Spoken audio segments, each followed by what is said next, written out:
Hi, my name is Michaela, and today I'm going to be reading about Saint Bernadette's life.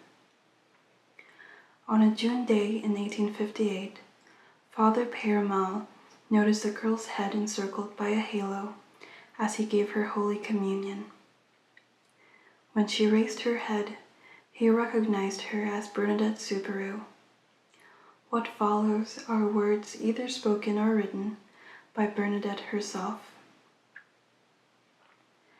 My father was Francois Soubirous, my mother Louise Castorot. I was their first child, born on Monday, January 7th, 1844. Next day, I was baptized by Father Dominique Forgue in the Parish Church of Lourdes. Eventually, 6 brothers and 2 sisters arrived as gifts from God. Only 3 lived beyond the age of 10. Justin died when he was 9. 4 others died as infants. Such comings and goings from heaven to earth and earth to heaven welded our family together in fortitude and love. I never heard my parents quarrel.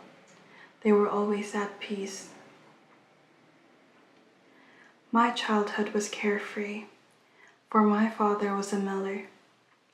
He ran the Bully Mill beside a limpid stream that flowed into the Gave. Famine, bad times, and poverty reduced us to living in a one-room dwelling called the cachette. It was an unused police lockup. It can still be seen in Lourdes today. When I was 10, cholera scourged Lourdes, bringing me to death's door and leaving me with asthma and palpitations of the heart. The following year, famine gripped the countryside, and we all but starved. When I was 13, my parents sent me to Bartres, 5 kilometers from home. Marie Lags, my foster mother, lived there, and she promised to prepare me for my first Holy Communion. Marie could scarcely read or write. I could not read or write at all. I spoke only patois, and the catechism was in French. After all day in the fields minding sheep, I was too tired to understand a word. Father Pomian promised that if I returned to Lourdes, he would prepare me for my first Holy Communion. So, 3 weeks after my 14th birthday, I walked back to Lourdes on my own, and I never went back to Bartres. Early on February 11th, 1858, my sister Tonette, aged 11, and my friend Jean Abady, aged 12, set off with me to gather firewood for my mother. Jean and Tonette crossed the mill stream by the river Gave, while I sat down to take off my shoes. I was taking off my stocking when I heard a noise like the sound of a storm. I looked up at the trees near the river, but nothing was moving. I was frightened, and I stood up straight. Bewildered, I looked across the mill stream to a niche above a cave in the rock of Massa Biel. A rose bush on the edge of the niche was swaying in the wind. It was all that moved. All else was still. A golden cloud came out of the cave and flooded the niche with radiance. Then a lady, young and beautiful, exceedingly beautiful, the like of whom I had never seen, stood on the edge of the niche. She smiled and smiled at me, beckoning me to come closer, as though she were my mother, and she gave me to understand in my soul that I was not mistaken. The lady was dressed in white, with a white veil on her head and a blue sash at her waist. A rosary of white beads on a golden chain was on her right arm. On that cold winter's day, her feet were bare, but on each foot was a golden rose radiant with the warmth of summer. I went upon my knees and took my rosary from my pocket. The lady took the rosary from her arm, and I began to cross myself. My arm could not move until the lady herself made a beautiful sign of the cross. The lady let me pray the rosary on my own. She passed the beads through her fingers. She did not say the words. She signed for me to come closer, but I did not dare. She smiled at me. She bowed to me. She disappeared into the niche. The golden cloud faded, and I was all alone. I told Jeanette what happened, and at evening prayer, my eyes filled up with tears. "Is anything wrong?" my mother asked. Jeanette answered for me, and my mother said, "It was a white stone you saw." My father thought it would be better for me not to return to Masabiel. On Sunday, I asked my father's permission to return. He said, "A lady with a rosary can't be evil," and he gave me permission. A group of us went. I began my rosary, and the lady appeared in the niche and smiled at me. I sprinkled some holy water, saying, "If you come from God, stay. If you don't, go away." The more I sprinkled, the more she smiled. I knelt and gazed at her lovingly. Some of the group ran frightened to Madame Nicolas nearby. Madame returned with her Antoine, her son, who used all his strength to carry me to his mother's home. Along the way, the lady kept in front of me and slightly above me. Only when Antoine carried me into his home did the lady disappear and did I return to earth. My mother had come to Antoine's house, and she was crying. "You are making everyone run after you," she said. Antoine's wife reassured my mother, and from that moment, my mother stood by me and never doubted me. On Thursday morning, Madame Millet and Antoinette Perret took me to the grotto. They brought a pen and ink with them. I began the rosary, and the lady appeared, surrounded with light. I went into the grotto, and the lady came down from the niche and stood beside me. "If you are from God," I said, "please tell me what you want, else go away." At "are from God," she smiled. At "else go away," she shook her head. I asked, "Would you be so kind as to write down your name?" "There is no need to write what I have to say," she answered, and she laughed. Then she spoke again. "Would you have the graciousness to come here for 15 days? I was astonished that she could speak to me in patois and in a manner so gracious. "I will ask my parents' permission," I replied, "and I will come." She responded, "I do not promise to make you happy in this life, but in the next. Go and tell the priests that a chapel must be built here." Her eyes rested on Antoinette for a moment, She smiled on her, and then she disappeared. On Friday, my parents gave permission, and my heart was full of joy. The lady came, and when my mother saw me smile so sacredly, she prayed, "O God, do not take away my child from me." She thought I might die. I was not afraid to die, but I was terrified by the voices coming from the back of the grotto. They were evil voices, clashing in a guttural, angry way. "Save yourself! Get out of here!" they shrieked.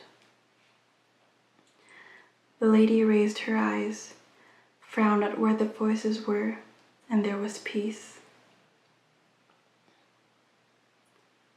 The lady vanished as gently as she came, and I flung myself into my mother's arms, saying, "The lady thanked me for coming. She told me she would have some revelations to make to me." Early next morning, my mother and I returned to the grotto, where the lady taught me, word for word, a prayer for myself alone. I have never revealed it to anyone, not even to my mother. Sunday was the lady's 6th visit to me. Hundreds of people were kneeling by the grotto, but I scarcely noticed them. The light around the lady was brighter, yet softer than the sun. The roses on her feet were brighter than gold. For a moment, she looked over my head, and sorrow overshadowed her. I asked her why. She answered, "Pray for sinners." She was surrounded by light as she disappeared. The glow faded, but its warmth lingered in my soul. 2 other people came into my life today. One was our Lord's doctor. The other was the police commissioner. Unknown to me, as I was talking to the lady, Dr. Duzus had taken my arm and placed his fingers on an artery to feel the pulse. It was calm and regular, he wrote later. Nothing suggested Bernadette was under undue nervous excitement. Dr. Duzus eventually became a man of deep faith. He was the first doctor to care for the sick when they came on pilgrimage to the grotto. Dominique Jacome, the police commissioner. He was suspicious of everyone. He took hold of my hood as I left the church and said, "Follow me." He took me to his office and the questioning began. "My name is Bernadette," I said. I could not say if I was 13 or 14, as I had never learned to count. He tried to suggest I was seeing our Blessed Lady. I insisted I saw only Aquero. Giacomo knew that Aquero means reverence in the presence of a sacred reality. He wrote down with a goose quill every word I said. Then he read it back to me, twisted, untruthful, incorrect. "Sir," I protested, "you are altering everything I say." "Brazen hussy," he blazed, and the tassel on his cap shook as he ranted in anger. At that moment, the door opened and my father stood there saying, "I am the father of this little one." Next day, at catechism class, the girls shunned me as a criminal, and the Sister Superior thanked God I had been arrested for my misbehavior. One woman called me a brat. Another slapped my face. But Sister Damien was kind to me. I was returning to class after lunch when an invisible barrier prevented me from going forward, and an inner force propelled me to the grotto. At the same time, a policeman shadowed me, making barbed remarks about religion in these advanced days of 19th century science. I knelt at the grotto and said my rosary, but Aquero did not come. People scoffed and said the lady was afraid of the police. That evening, I told Father Pomian about the commissioner and the policeman. "They cannot stop you from going to the grotto," he said. When I told my father what happened, he said he would never again let anyone prevent me from visiting Massa Biel. On Tuesday, I felt my soul called to the grotto, and I told my mother. She came along with me.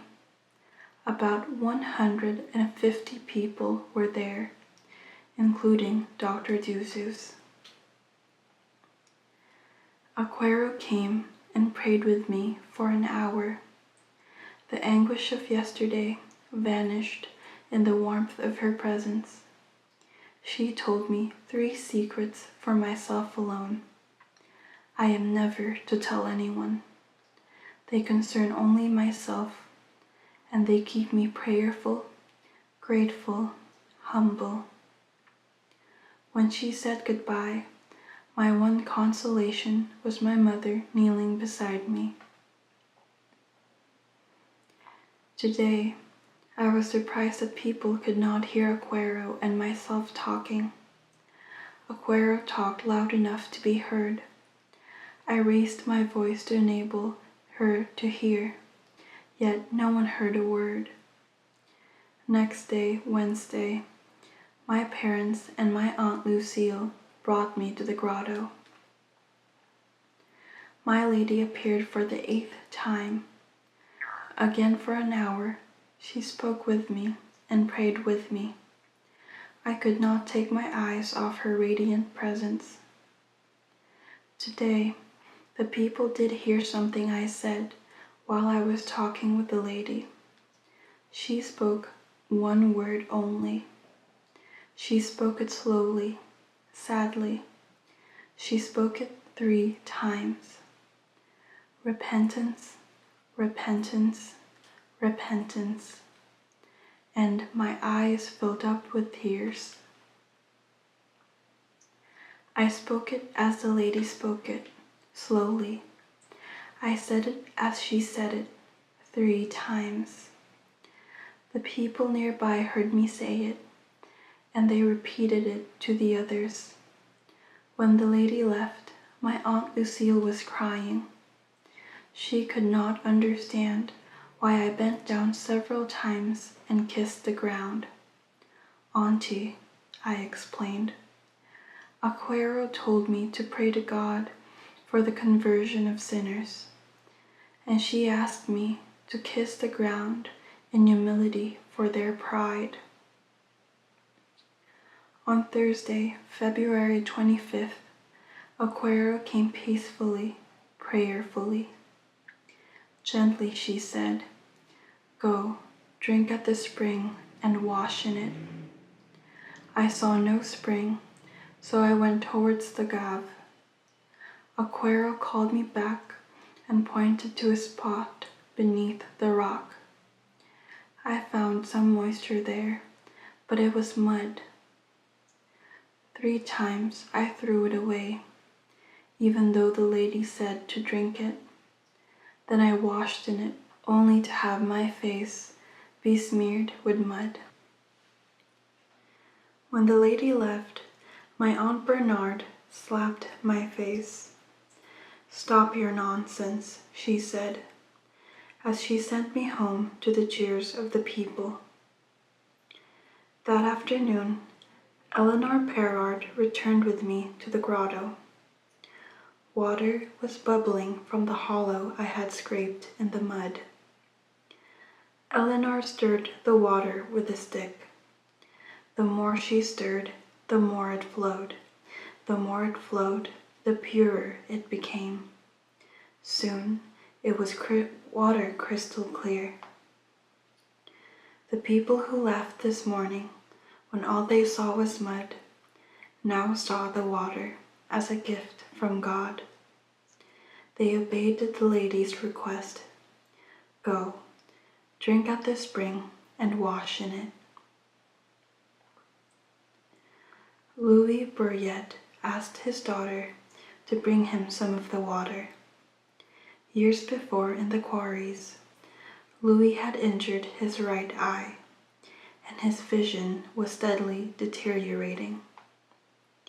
He bathed his eye with the water, and next day he said to Dr. Duzus, "I am cured."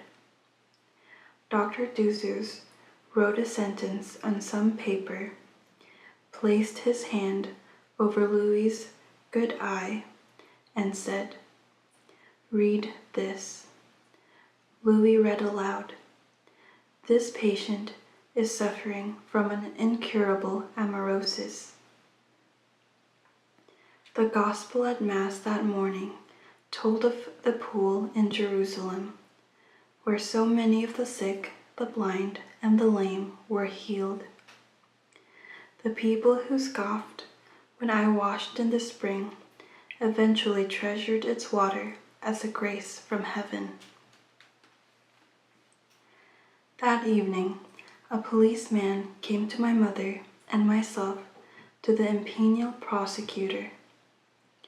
For 2 hours, we were made to stand before a picture of Napoleon III, while the prosecutor sat beneath the picture and questioned us. For 2 hours we stood there, questioned, mortified, till he threatened to throw us into prison. My mother burst into tears at this, and the prosecutor took fright. He said, "There are chairs, you can sit down." My mother took a chair, but the little man in the big uniform had treated her so rudely that I said, "No thanks, I might dirty it." And I sat on the floor like the tailors do in Lourdes. He still kept trying to trap me by reading out answers I had not given, till my cousin, Andrew Sajus, banged on the shutters. Monsieur de Tour gave in then, and we walked home. On Monday, March 1st, the lady gave a grace to a friend and a lesson to myself. Catherine Latterby had 2 fingers paralyzed since an accident in 1856. She had 2 small children and was expecting a third. After the lady left me on Monday, Catherine knelt by the spring and plunged her hand into the water. Her useless fingers suddenly regained their suppleness. Catherine said a prayer of thanksgiving, then walked 9 kilometers to her home in Lubajak. That evening, little John Baptist was born. He was special. He would become a priest.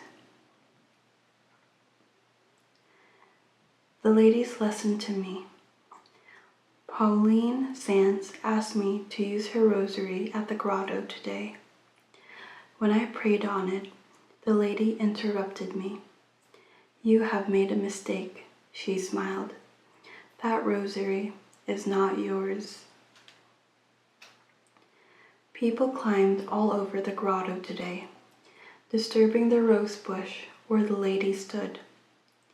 I was afraid she might fall, but she kept on smiling at the people. She loved them, and she always seemed sorry to leave them. The lady had said on her third visit, "Go and tell the priest that a chapel must be built here." I knew in my soul she meant Father Peyramal. He was a man whose heart belonged to the poor. For years, he paid the rents of 35 families in Lourdes to save them from eviction. I saw him in his garden and decided to approach him. "What do you want, and why have you come?" he asked. "Father, I have come from the lady." "Oh yes, you say you see visions, and you upset the whole countryside with your stories. Do you know the lady's name?" "No, Father, I do not, but I see her as clearly as I see you, and she talks to me as clearly as you talk to me. She is surrounded with light and wants a chapel built at Massa Biel." Father said he would not deal with a nameless vision. He called me an impostor and a show-off. Gruff though he was, he never humiliated me or my mother, as did Monsieur de Tours. Eventually, he became my greatest friend. I thought I had failed the lady when Father said, "Since you stick to your story, find out who this lady is, and if she thinks she has a right to the chapel, ask her to make the rose bush at the grotto blossom immediately." That the priest knew the rose bush grew where the lady stood was a surprise to me. On Tuesday, March 2nd, the lady again requested to tell the priests to build a chapel and to ask the people to come to the grotto in procession. Her requests were more like pleas than orders, and she gave me tenacity tempered with tenderness for the mission she entrusted to me. I needed tenacity. Father paced up and down, saying, "A chapel, a chapel. Who will pay for it? And if your lady wants processions, she should send you to the bishop, not to me. You don't even know her name. Ridiculous." He took a broom that was standing in the hallway and made as if to sweep me away with it. I left quickly. The lady did not come until evening time on Wednesday. Standing effortlessly on the little wild rose bush, she greeted me. She bowed to me. She made her wondrous sign of the cross. She asked for the chapel, the procession, and she disappeared. When she left, I was amazed to find myself still in the world. It brought me down to earth to have to visit Father Peyramal again. "Did you ask her her name?" he asked. "Yes, but she only smiled," I said. "Well, if she wants her chapel, let her tell her name, and let her make the rose bush blossom. Then I will build a chapel, and if I build it, I tell you," he said softly, "it will not be a small one." Thursday, March 4th, was the last of the 15 days. It was market day. 8,000 people gathered around the grotto. It seemed the lady had got her procession already. We started the Rosary, and at the second decade, the lady came and lifted me into the world where the language is prayer and the environment is heaven. I went in under the roof of the grotto, and we spoke and prayed together for an hour. My cousin, Jean Videre, was with me as I prayed, and the lady came so close to her that had Jean put out her hand, she could have touched her. When the lady left, I extinguished my candle and set off to give her message again to Father Peyramal. He greeted me with, "What did the lady say?" I asked her name. I answered, but she only smiled. When I asked her to make the rose bush blossom, she smiled the more. She still wants the chapel. She must tell her name, said Father. Then, in a tone so soft it surprised me, if I knew it was the Blessed Virgin, I would do all she desires. 3 weeks went by without a vision from the lady, yet I knew she would come again. It was not her way to leave without saying goodbye. Meanwhile, the people pestered me, the police watched me, and the public prosecutor almost crushed me. What my parents suffered from the town officials, only eternity will reveal. A judge and a lawyer in Lourdes were heaven-sent supporters. Judge Pougat assured me that Monsieur de Tours was overstepping the mark in threatening me and harassing my parents. Monsieur Dufault, the lawyer, saved me from the traps the officials were setting for me. Despite the plottings and intrigues, wondrous things happened to affirm the people in their faith. Croissant Bouhort's child of 2 was dying. His little coffin was already in the making. Croissant took her dying child to Massabielle, and for 15 minutes immersed him in the cold spring water. Next day, little Louis was walking around full of life.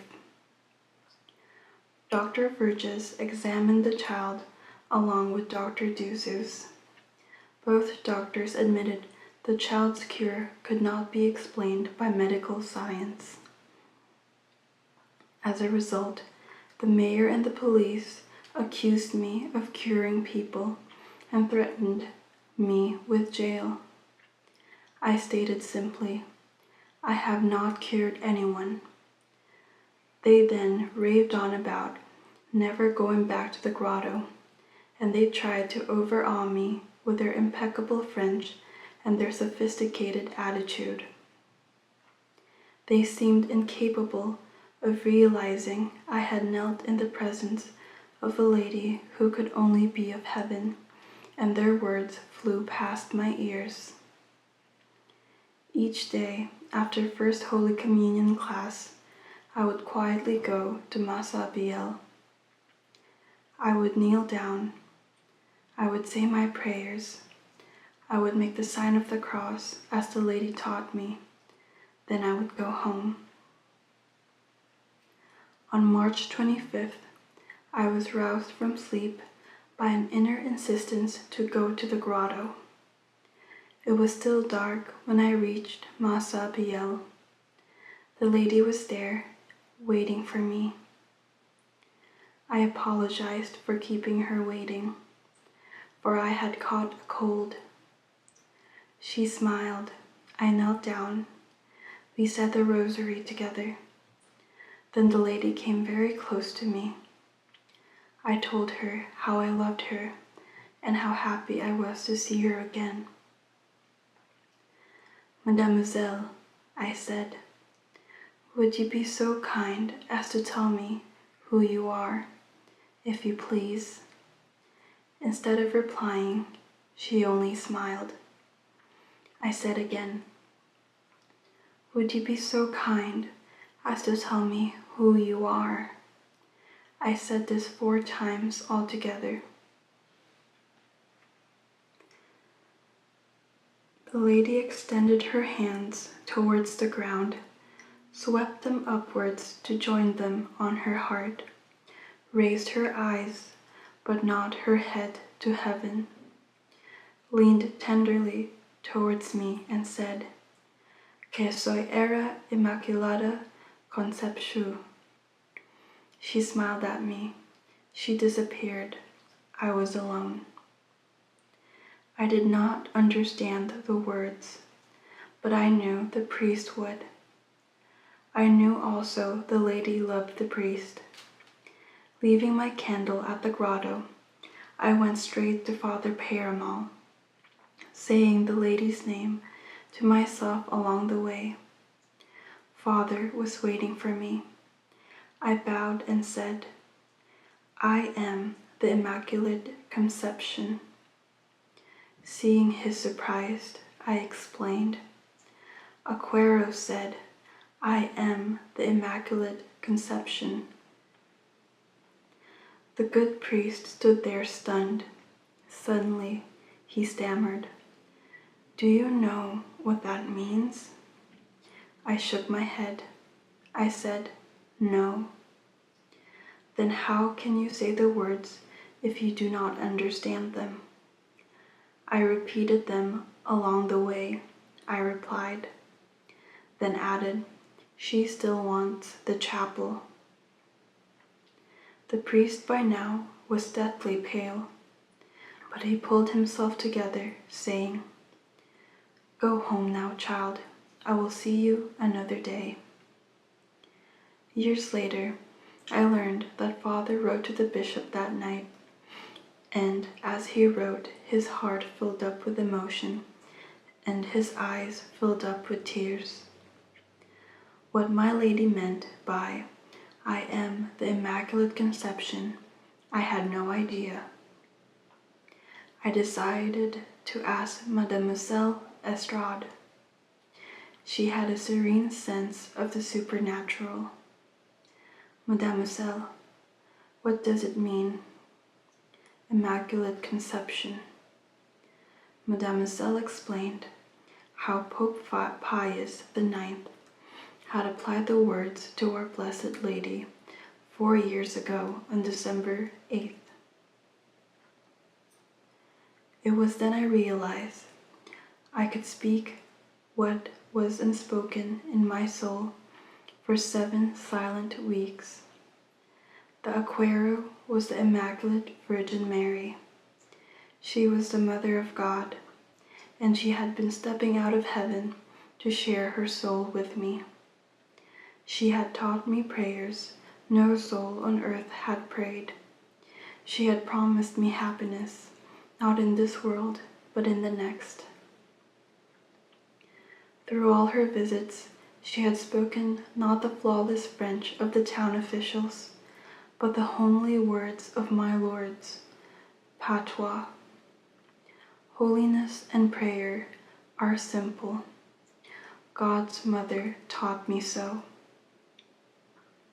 The majority of people sense it was Our Blessed Lady who was hallowing lords. When they knew for certain, they would scarce contain their joy. Throughout her visits, not a single crime was committed in the district. The confessionals in the church were besieged, and the priests were well nigh exhausted. The lady told me always to bring a blessed candle to the grotto, then bring it home with me. On March 25th, she asked me to leave it lighted at the grotto, and to this day, candles have always been burning at Massa Biel. I noticed that Our Blessed Lady would often look over my head to single out individuals in the crowd. She would then smile on them as though they were old familiar friends. Nor did she forget the town officials who caused my parents such distress. All finally believed in the apparitions and died with a crucifix pressed to their lips. Jacome admitted, our opposition was in vain. Bernadette had the Immaculate Virgin Mary on her side. 3 eminent doctors came to Lourdes to examine me. A politician came with them to question me. The Blessed Virgin could not have spoken in patois, he stated. God and the Blessed Virgin don't know what that language is. How do we know it if they don't? I had to remind him. The 3 doctors declared I was mentally and emotionally stable, but that I suffered from asthma. My mother could have told them that and saved them trouble. The trump card of the officials was always, "We will put you in jail." That was supposed to make me quail. They forgot I was living in a disused police lockup with the entire family in the one room. To have a cell to oneself, to have hours of solitude, would be a precious retreat in preparation for my first Holy Communion. On Easter Wednesday, April 7th, the call came clear in my soul to meet God's Mother at the grotto. Hundreds of people were praying there when I arrived, and they had kept my place for me. I prayed with a lady in the world of prayer, which I knew now was part of the world of heaven. When Our Lady left, I noticed Dr. Duzos beside me. He took my lighted candle and placed it under my left hand. I snatched my hand away. "Sir, you are burning me," I cried. Only later did I learn that during Mary's visit, the flame of my candle had engulfed the fingers and palm of my left hand. To the doctor's amazement, neither fingers nor palm had burned. The explanation is simple. When one's soul is enraptured by the Mother of God, the fire of earth is cold compared to the warmth of heaven. On May 4th, Monsieur Jacome removed all the candles from the grotto. He announced that the owners could claim them at the police station. The people collected their candles, lit them, and walked prayerfully back to Massa Biel. Unwittingly, Jacome had organized the first candlelit procession to the grotto. That same day, Monsieur de Tour and the mayor paid a visit to Father Peyermal. They had decided to detain me in the mental hospital in Tarbes, but to act without the support of the parish priest would be disastrous. They suggested he join with them in putting the little troublemaker away. I know my duty, Father blazed. As pastor of my parish and protector of my flock, your own doctors find no abnormality in Bernadette. You will have to fall me to the ground, pass over my dead body, and trample it underfoot before you touch a hair of the child's head. Sunday, June 3rd, was the first day of my first Holy Communion. It was the feast of Corpus Christi, the body and blood of Christ. The Mass, begun by God's priest on the altar on the Sisters' Chapel, ended on the altar of my soul. My soul had been prepared for Jesus by his mother, and my faith became enlightened in communion with my God. There are secrets of one's soul which forever should be shrouded by a veil of reticence. My first Holy Communion is such. Mademoiselle Estrade asked, "What made you happier, Bernadette? First Holy Communion or the apparitions?" I could but answer, "The two go together. They cannot be compared. I only know I was very happy on both occasions." Years later, I would write in my prayer book in nevers, I was nothing, and of this nothing, God made something great. In Holy Communion, I am heart to heart with Jesus. How sublime is my destiny. On July 16th, I was kneeling in the quiet of the parish church, thanking God for my third Holy Communion. My soul stirred suddenly with an impulse now familiar.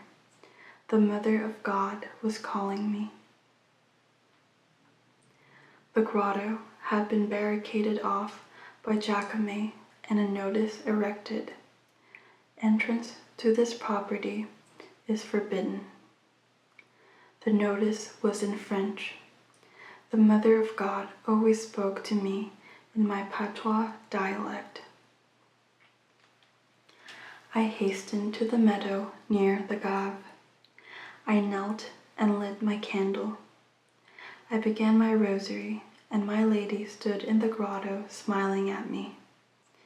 It was the feast of Our Lady of Mount Carmel. She looked more beautiful than I had ever seen her. This would be the last time I would see her on this earth. I knew because my lady had prepared my soul for Jesus, and she would give me now to him with whom I had communed. I knew because of the way she held her head as she said goodbye. She left heaven in my heart, and it has been there ever since. 12 days later, a commission was formed to investigate the apparitions. The bishop wrote, to deny the possibility of supernatural happenings would be to plod along in the rut worn by the skepticism of the last century. Dr. Duzus listed the cures he had witnessed through use of water from the spring. He was accused of being obstinate, but he simply stated the facts and admitted they were beyond medical explanation. Facts are the most obstinate things in the world. They cannot be denied, and they will not go away. He was vindicated from a most unexpected source. Napoleon III, who treated the Church so shabbily, suppressing Catholic papers and the Vincent de Paul Society, ordered Jacame's notice to be taken down, the barricade to be demolished, and the grotto restored to the people. Jacame was transferred to Arles. Workmen rushed to remove the barricades, and the people flocked to the grotto. The lady had won again. That evening, the grotto was ablaze with candles in her honor. To protect me from the town officials, Father Peyramal boarded me with the sisters in the hospice. Slowly I learned to write, to speak French, to sew and embroider. Though I was now 16, my size enabled me to fit in easily with the 11 and 12-year-olds. Father Peyramal allowed me to receive Holy Communion every Sunday as well as twice a month. In January 1862, the Bishop's Commission gave its verdict. We hold that the Mother of God appeared to Bernadette Subaru on February 11, 1858, and on subsequent days. We propose to build a chapel by the grotto, which is now the property of the Diocese of Tarbes. Photography had recently arrived in Lourdes, and I was asked to pose as though in ecstasy. I can't, I said. The lady isn't here. Another photographer wanted me to change my dress for every photo. I did not have the dresses. The photos eventually sold in Lourdes for 5 cents. I was called to the sisters' parlor 10 to 20 times a day to be grilled with questions. Courage, Sister Victorine would say when she saw the tears. The apparitions were for others as well as for yourself. In April 1862, I collapsed and was anointed. The hospice doctor prescribed medicine, but I requested some water from the grotto. A moment after sipping it, I felt as though a mountain were lifted off my chest. My medicine worked well, the doctor beamed. I did not take it, I replied. Well, he answered, you weren't as sick as though you were.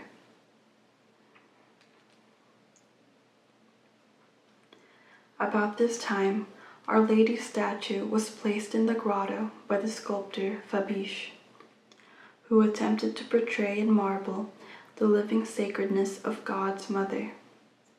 No marble, however, could contain such sacredness, and I had to admit, it is not she. The sculptor made Our Lady smile too little and look too big. He was not to blame. In heaven, he will understand.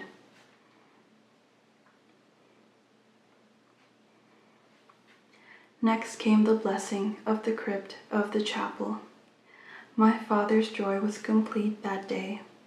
For months he had worked on the crypt as a laborer. My mother remained in the background, quietly thanking God for everything. Then, early in 1865, my little brother died. Justin never saw his 10th birthday. He was the 4th child my parents had seen die. That made 4 of our family in heaven to keep our places ready till we meet again in the communion of saints. Soon after Justin's death, the bishop visited Lourdes. I was seated on a block of wood, scraping carrots for the sisters' dinner, when he entered the kitchen. He spoke to me of getting married. Oh, that is not for me, I answered. The convent, then, have you thought of it? I don't know anything, and I'm no good at anything, I answered. You are good at scraping carrots, he said. Think it over, and if your heart says yes, I will see to the rest. I prayed. I asked my parents' opinion. I consulted Father Peyermal. My heart said yes. I chose the Sisters of Nevers because they never tried to entice me there. On July 3rd, 1866, I went to the grotto for the last time. I said goodbye. I turned away. I did not look back. 2 other postulants and myself arrived at Nevers on July 7th. Superiors did not meet postulants who arrived that night. So we groped through the dark dormitory to our beds. We cried that night, to be told next morning, small comfort, that tears were a sign of a true vocation. Next day, the sisters assembled, 300 in all, and in my Lord's dress and white hood, I was told to speak of the apparitions. I was also told it would be the first and last time I would speak of them. Homesick for Lourdes, I struggled on till August, when choking bouts of coughing laid me low. The sisters called the bishop to anoint me. You are going to die, he said, and I have come to receive your religious profession. You need only say amen. He then departed, leaving the Superior General to close my eyes when I breathed my last. When I did not oblige, she was angry. "You are nothing but a little fool," she said. "If you are not dead by morning, I will remove your profession veil and send you back to the novitiate." No sooner when I was back in the novitiate than I received word of my mother's death. She died peacefully in Lourdes on December 8th. Her death at 41 convinced me life is only heaven's waiting room. On October 30th, 1867, with 43 other novices, I made my religious profession. Heavenly happiness and human humiliation mingled in my soul. Monsignor said, "Mother General, we are at our wits' end to know where to assign Sister Marie Bernard. She is a little stupid and is good for nothing." In front of the community, the bishop replied, "Sister Marie Bernard, assignment nowhere. If it is true you are good for nothing, what was the use of your entering the congregation?" "That is what I said to you at Lourdes," I replied, "and you said it did not matter." Mother General spoke again.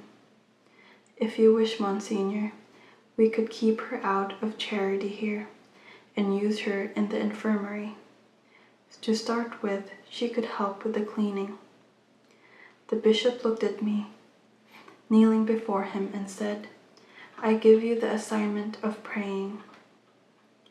After profession, I was left in the novitiate to help with the cleaning. The novice mistress demanded total revelation of my soul and complete submission to her ways. The second I could manage, the first was beyond me. Having opened one's soul to the Queen of Heaven, how futile to open it to anyone on earth. Yet it was good for me.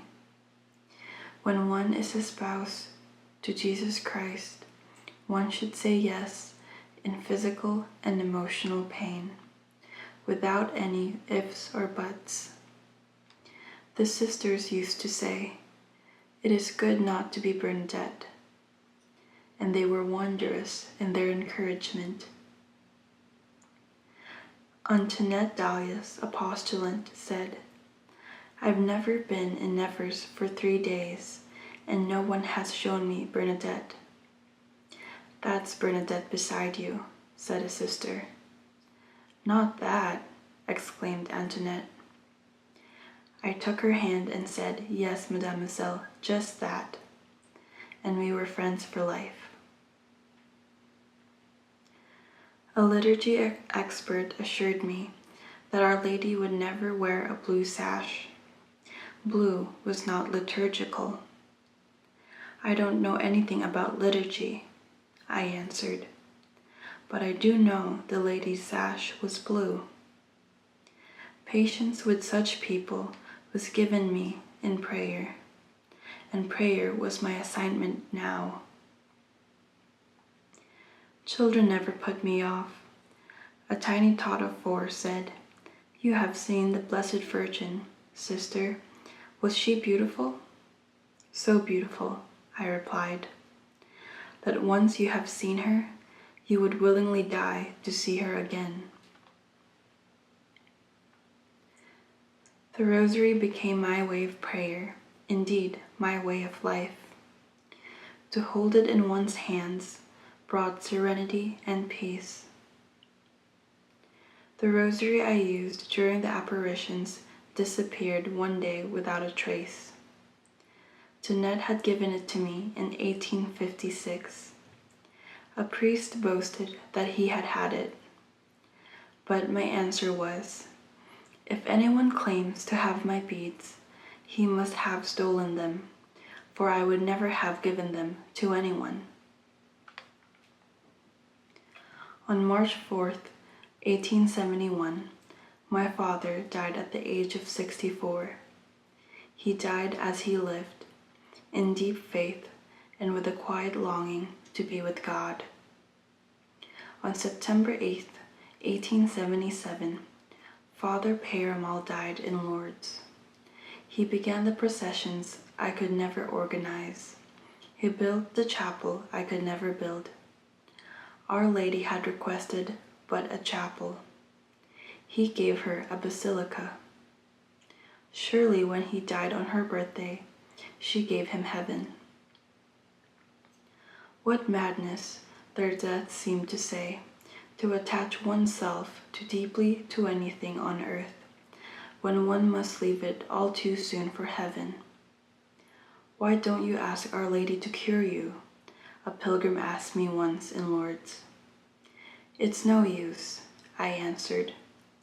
Our Lady told me I would die young. In September 1877, I said to the sisters, I will not last long now, and soon I became a patient in the infirmary I had helped to manage. My bed became my little white chapel, then it became my cross. Eventually, it became a crucifix, when I could only lie on it and suffer. A sister apologized for the pain as she pulled a poultice off some blisters. Pull away, I managed to say. I'm as tough as a cat. Sister smiled. She knew I was reflecting the way of sacrifice. Repentance pointed out at Lourdes. My weapons, I decided, would be prayer and sacrifice, which I would hold on to till my last breath.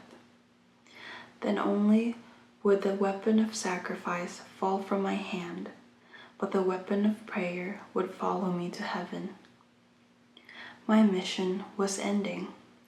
The lady who shared with her priest and myself her name in the Trinity before time began would see her child, as she had seen her priest, serenely through to eternity.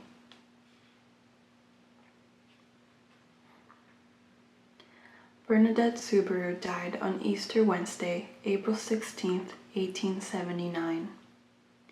On Easter Sunday, she said, This morning, after Holy Communion, I asked our Lord for a respite to talk to him in comfort.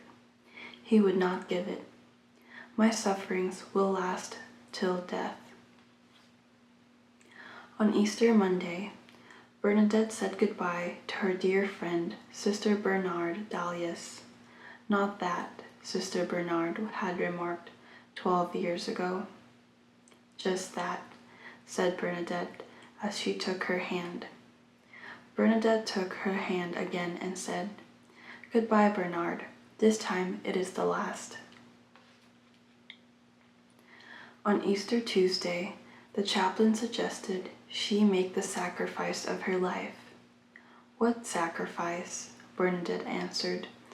It is no sacrifice to leave this life, where it is so difficult to belong to God. On Easter Wednesday, she requested her crucifix to be tied to her, lest her weakening fingers be unable to hold it. She gazed at the statue of Our Blessed Lady and said, I have seen her. How beautiful she is, and how I long to go to her. Sister Natalie Portat came in about 3 o'clock, and Bernadette requested, Help me to think to the end.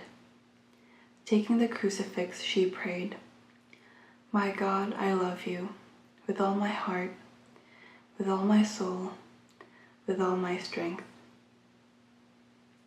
Sister Natalie began the Hail Mary. Bernadette answered clearly, Mother of God, pray for me, poor sinner, poor sinner. Now was the hour of her death, and like Jesus on the cross, she said, I am thirsty. The sisters brought some water. Bernadette, for the last time, made the sign of the cross as her lady that taught her in the grotto. Silently she sipped a little water. Peacefully she bowed her head. Gently she surrendered her soul. As Sister put the crucifix in her hands and the rosary through her fingers, Bernadette Subaru, after 35 years on earth, had gone to her God. The moment Bernadette's death was announced, people flocked to pay their respects. Their sense of the sacred told them a saint had died. They began to clamor for her canonization. But there was one insurmountable obstacle.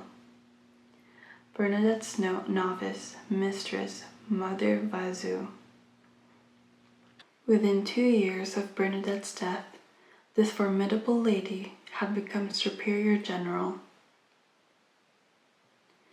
She had failed to fit Bernadette into her own mold of Jansenistic piety. Now she failed to hear the whispering of God in the voices of God's people. Where once she forbade all mention of Bernadette's apparitions, now she forbade all mention of her canonization. "Spare me that humiliation," she would snap. "Wait till I'm dead." The sisters would wait a quarter of a century for her demise, which occurred ironically in Lourdes in 1907.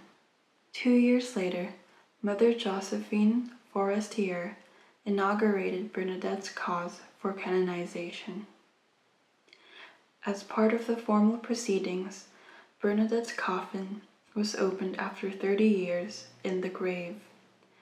Her rosary had rusted, her habit had frayed, but Bernadette was perfectly and beautifully incorrupt. It was as though she had just fallen asleep. On December 8, 1933, Pope Pius declared Bernadette Subaru a saint of the Catholic Church. Her feast day was fixed for February 18th, the day Her Lady promised to make her happy, not in this life, but in the next. The faithful, however, gave her 2 more feast days, April 16th, the day of her death, and February 11th, the day Her Lady stepped from heaven into her heart. The miraculous spring still flows in Lourdes. People still come in procession to Lourdes. Miracles still grace the grotto of Lourdes. But the grotto's greatest miracle is the girl Our Lady asked to come closer to her that February day in Lourdes. And her name is Bernadette.